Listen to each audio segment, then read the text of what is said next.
Hey guys, Grace here on Wattpad. So, I will be reacting to 7 months because I've been reading this and it's so good. And it said, make soundberries because y'all about to scream your lungs out. And I wanted to record it. So, I'll probably put some text up and saying if I did or did not scream. And I'll probably say when because I know I'm going to edit this video. So, I laid on Aphmau's room floor. Now you may be wondering, Garth, what are you doing on Aphmau's floor, you creep? Well, she asked me to wait in her room because she wanted to surprise me. It was nighttime. We had reached home about an hour ago from the meeting. If you guys want to read the entire thing, make a Wattpad account. It's free. Okay. Well, she asked me to wait in her room because she wanted to surprise me. It was nighttime. We had reached home about an hour ago from the meeting. I wasn't going to lie on her bed. That seemed awkward and highly uncomfortable on my part, which was ironic because it was a bed. So I lay on the floor. When she opened the door, she nearly hit me in the face. I sit up, and she looked shocked. What are you doing on the floor? She said, a slight tint of annoyance beneath her kind voice.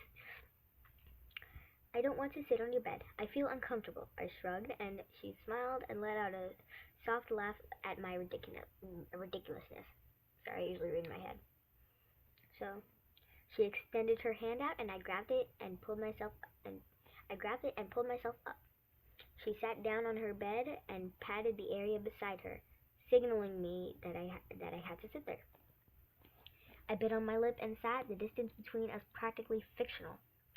Look, I found this last week in the park after we woke up. You were lazing and I got up. Remember? She opened a medium-sized box to reveal a small blue flower in the small glass jar with water on the bottom. Yeah, that's pretty, I smiled, and she looked at me, her eyes shimmering with joy. I saw it and I thought of you, so I picked it and ran back to the house and put it in a makeshift container with water in it, hid it in my room, and ran back to you. I told you that I went back to the house and that we should go back, remember? She asked again, and I nodded. Actually, I don't remember that. I want you to have it, she said, pushing the box over to me. Are you sure? I can't take care of plants. I laughed slightly, and she scoffed. Of course you do. All you have to do is change the water once a week and put it in your window so light will shine through, okay? She instructed, and I looked down on the small plant.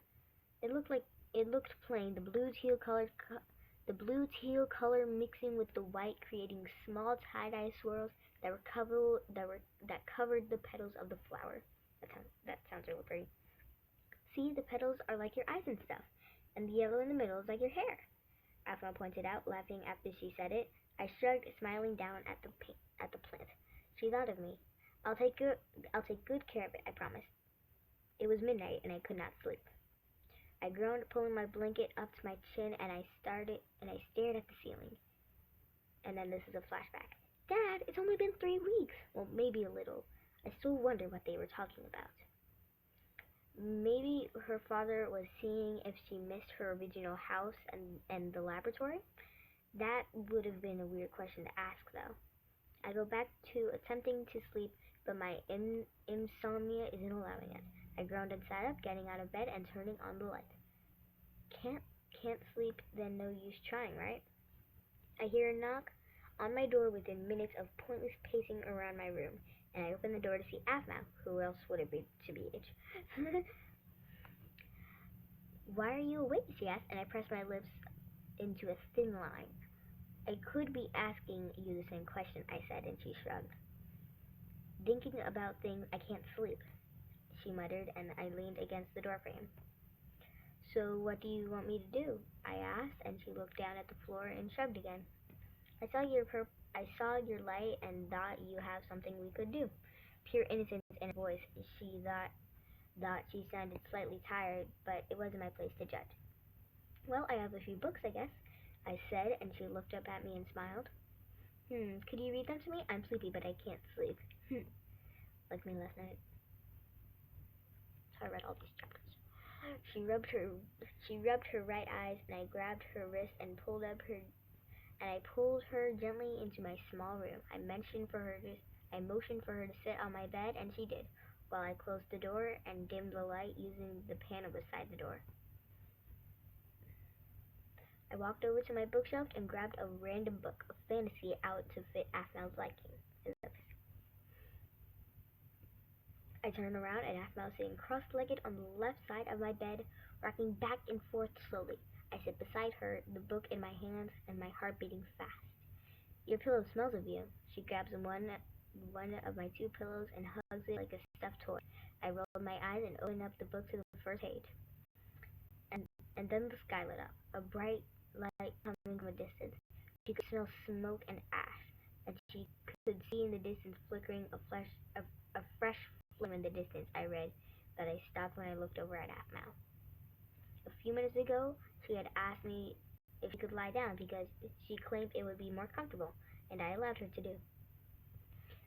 Her eyelids were shut and her chest was slowly moving up and down at a steady pace, her raven black hair neatly falling over her shoulders, framing her face.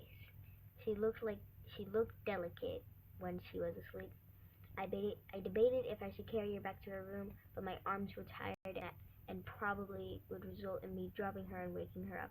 Not a good idea. So I pulled the covers out from underneath her bed and tossed it over instead. I gingerly slipped the pillow she was holding out of her grasp and placed it underneath her head. She smiled. She must be dreaming. I lay beside her, my heart hammering my chest, and a smile was plastered across my face. My hands were mildly clammy, and my cheeks felt hot and flustered. When you see a girl you really like, it's normal to get nervous, Gareth. But mommy, how will I know if I really like this girl? You'll know, darling. You'll know. I know.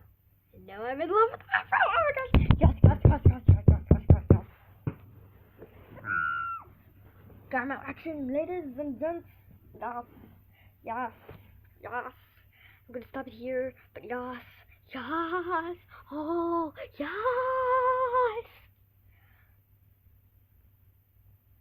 Oh well. Anyway, yes. Oh